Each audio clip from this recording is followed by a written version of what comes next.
மீகா 5வது அதிகாரம் 2வது வசனம்.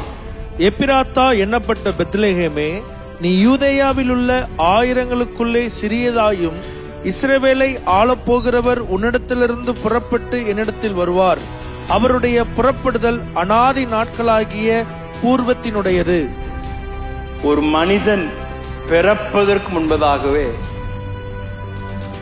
700 வருடங்களுக்கு முன்பதாக ஒரு தீர்க்கதரிசி எழும்பி நின்று எந்த ஊரில் மேசியா பிறப்பார் என்று அவ்வளோ அழுத்தம் திருத்தமாக அவர் தீர்க்க தரிசனத்தை உரைத்தார். இது மிக முக்கியமான ஒரு தீர்க்க தரிசனம்.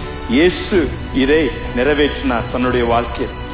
ஏசாயா 7வது அதிகாரம் 14வது வசனத்துல, ஆதலால் ஆண்டவர் தாமே உங்களுக்கு ஒரு அடையாளத்தை கொடுப்பார். இதோ, ஒரு கன்னிகை கர்ப்பவதியாகி ஒரு குமாரனை பெறுவாள். அவருக்கு இம்மானுவேல் என்று பெயரிடுவாள். பிறப்பதற்கு முன்பதாகவே பெயரும் சொல்லி எப்படி பிறப்பார் என்று ஆண்டவர் தீர்க்க தரிசிகள் மூலமாக தீர்க்க தரிசனமாக உரைத்தார்.